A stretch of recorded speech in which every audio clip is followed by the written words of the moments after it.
तो आप सबका स्वागत है हमारे चैनल पे। आज हम लोग प्रोग्राम बनाने वाले हैं maximum depth of binary tree. ठीक है, आपको दिख रहा होगा मैंने एक छोटा सा बाइनरी ट्री बना के रखा है। हम इसका मैक्सिमम डेप्थ फाइंड करने का प्रोग्राम बनाने वाले हैं। ठीक है, तो देखिए इस जैसे फॉर एग्जांपल इस वाले ट्री का जो मैक्सिमम हाइट है वो 2 है। क्यों? क्योंकि जो फर्स्ट होता है वो 0 होता है, हम जिसको रूट मानते हैं। उसके बाद में उसकी ट्रीज़ की नोड्स होते हैं।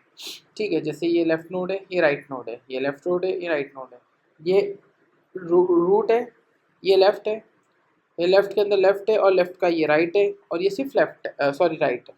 ठीक है, तो चलिए इसका प्रोग्राम बनाते हैं। इसका प्रोग्राम बनाने की सबसे हमें एक क्लास की ज़रूरत पड़ेगी। हम यहाँ पे एक क्लास बना लेते हैं।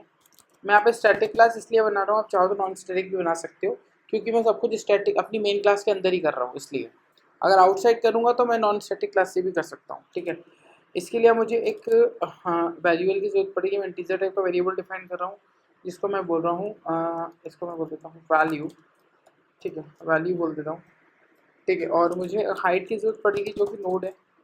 तो मैं एक लेफ़्ट साइड बनाऊँगा, जैसे कि मैंने आपको बताया एक लेफ़्ट है एक राइट है, एक राइट बनाऊँगा। ठीक है, दोनों को डिफाइन कर दूँगा। एक कंस्ट्रक्टर की ज़रूरत पड़ेगी मुझे, मैंने कंस्ट्रक्टर बना दिया। उसके अंदर मैं सिर्फ अपनी वैल्यू को ले रहा हूँ। ठीक है, और वैल्यू के अंदर वैल्यू को पास कर रहा हूँ, और लेफ़्ट को नल डिफाइन कर देंगे और राइट को भी नल डिफाइन कर देंगे, क्योंकि शुरू में हमें कुछ चाहिए ही नहीं। ठीक है, ये हमने नल डिफाइन कर दिया। ये हमारा बेसिक नोड बन गया, ये नोड बन गया। ठीक है, और ये इसका रूट हो गया। ठीक है, ये रूट है। अब हमें एक मेथड की ज़रूरत पड़ेगी जिसके अंदर हम सब चीज़ें फाइंड आउट करेंगे, मतलब उसकी हाइट को उससे हम लेकर आएंगे। तो हम इसको बोलते हैं स्टैटिक, इसका डेटा टाइप इंट कर देते हैं और इसको हम बोलते हैं ट्री हाइट। ठीक है, इस नाम का मेथड बना लेते हैं और यहाँ पे हम हमारे रूट को पास कर लेते हैं। ठीक है, ये हमारा रूट है। हर बार जब लूप चलेगा मतलब इटरेशन होंगे तो रूट चेंज होता जाएगा। ठीक है, देखिए अगर मान लीजिए रूट जो है वो नल हो जाता है, एक हर केस में रूट नल होगा, तो हम उस केस में क्या करेंगे, -1 को रिटर्न करेंगे। ठीक है, मतलब इसकी कुछ रूट ही नहीं है तो वैल्यू इसकी हाइट कितनी है, -1 है। ठीक है, अब इसका अंदर लॉजिक लगाएंगे हम हमारे लेफ़्ट साइड को हम चलाएंगे। जो हमारा नोड है हम बनाएंगे एक हमारे कंस्ट्रक्ट कॉल करेंगे ट्री हाइट को, और यहाँ पे हमारे लेफ्ट हैंड साइड पे मतलब रूट के लेफ्ट नोड पे जाएंगे। ठीक है, ये एक्चुअली रिकर्शन का लॉजिक है। मैं अपने पिछले प्रोग्राम्स में आपको रिकर्शन कैसे करते बता चुका हूँ, तो ये वो रिकर्शन का ही लॉजिक है। ठीक है, तो यहाँ पे हमने एक लेफ़्ट ले लिया, एक राइट ले लिया, और हम कॉल किसको कर रहे हैं, अपने ही फंक्शन को रिकर्सिवली कॉल कर रहे हैं। अब यहाँ पे हम रिटर्न लगाएंगे कि इन दोनों में से देखिए अभी क्या इस केस में क्या लेफ्ट हैंड साइड बड़ा है और राइट साइड छोटा है, पर हमें मैक्सिमम निकालना है।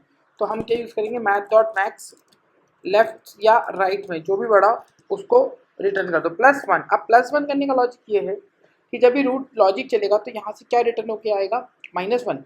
मतलब यहाँ पे फर्स्ट टाइम पे क्या सेट होगा, -1, और ये भी क्या सेट होगा, -1। तो ये जो मैक्सिमम हाइट आएगी वो -1 आएगी। अगर आप यहाँ पे +1 नहीं करेंगे तो आपका नोड चेंज नहीं होगा, क्योंकि आपका एक इटरेशन हो चुका है, आप मतलब पहले नोड पे हैं। तो -1 + 1 = 0, मतलब ये आपका रूट हुआ। जब दूसरी बार इटरेशन होगा तो ये वैल्यू जो कि 0 थी, तो मतलब आप जब सेकंड इटरेशन आएगा तो लेफ्ट 0 होगा, राइट भी 0 होगा। तो अब इसमें क्या होगा, राइट प्लस इसमें दोनों 0 आएगा, 0 + 1 मतलब हम यहाँ और यहाँ भी आ चुके हैं। ठीक है, थर्ड इटरेशन होगा तो राइट तो खत्म हो चुका है, तो राइट में तो कुछ आने वाला नहीं है। ठीक है, लेफ्ट से क्या निकल कर आएगा, राइट से लेफ्ट से निकल के आएगा 1। तो 1 + 1 मतलब 2। तो ये हमारा सबसे मैक्सिमम, तो इसका आउटपुट जो आएगा वो 2 आएगा।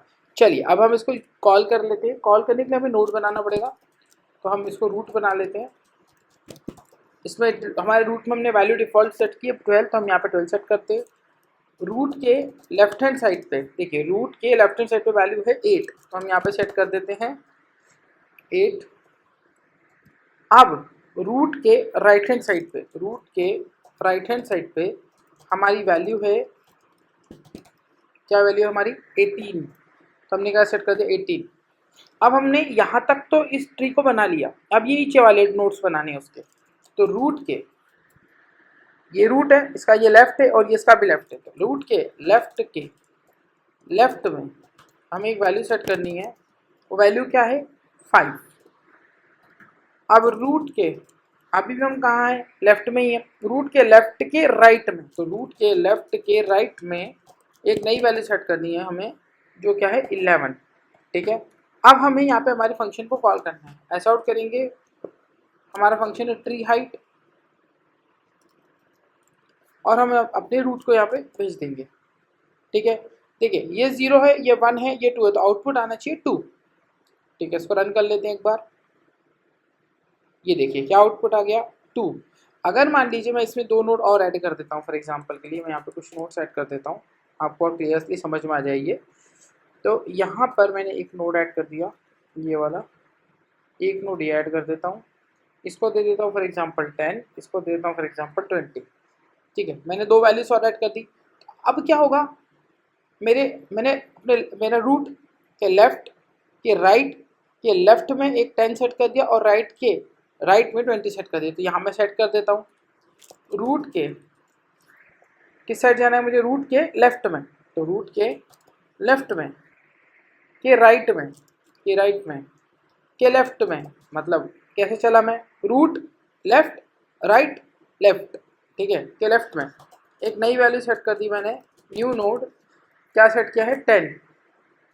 अब रूट के लेफ्ट के राइट साइड में क्या सेट कर दिया मैंने, यहाँ पे 20 सेट कर दिया फॉर एग्जांपल।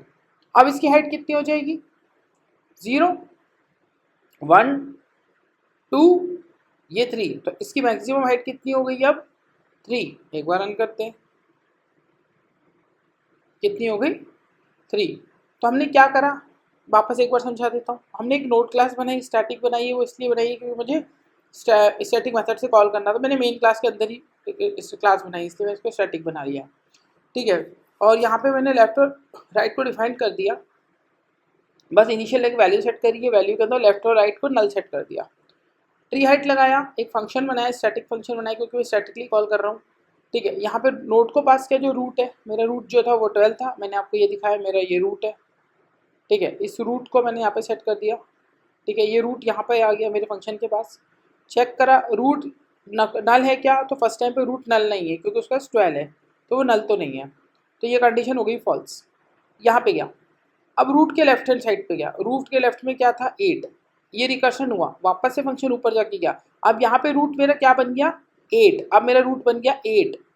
थर्ड इटरेशन हुआ तो मेरा रूट क्या बन जाएगा 5। अब जब वो 5 पर पहुंचेगा और वो 5 को ऊपर लेके जाएगा तो उसे रूट नहीं मिलेगा, तो क्या रिटर्न होगा नल। तो ये क्या रिटर्न करके देगा मुझे -1। तो यहाँ पे मेरे लेफ्ट में फर्स्ट टाइम पे क्या सेट होगा, फर्स्ट इटरेशन में -1। ठीक है, ऐसे ही जब ये पूरा इटरेशन यहाँ राइट साइड पे भी होगा तो यहाँ पे क्या रिटर्न होगा फर्स्ट टाइम पे -1। इन दोनों में से मैं मैक्स वैल्यू निकालूंगा तो -1 निकल कर आएगा, क्योंकि मैक्स -1 ही है, उसके अंदर +1 करूंगा तो सबसे पहला जो इटरेशन होगा वहाँ पे आएगा 0। मतलब जो सबसे पहला इटरेशन है उसका जो काउंट है, जो साइज है वो है 0, मतलब मैं यहाँ पे आऊँगा, क्योंकि जब इटरेशन होते जाएंगे, रिकर्शन होते जाएंगे, तो जो सबसे पहले हुआ है सबसे आखिरी में होगा, मतलब पहले वाला जो कॉल हुआ वो रूट ही कॉल हुआ है ना, उसके बाद हमने रूट्स को चेंज किया है। तो इस तरीके से रूट चेंज होते होते यहाँ पे जाएंगे और ये एक करके वैल्यू आगे बढ़ता जाएगा।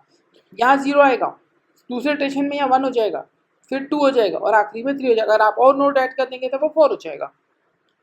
ठीक है, इस तरीके से पूरा रिकर्शन चलता रहेगा।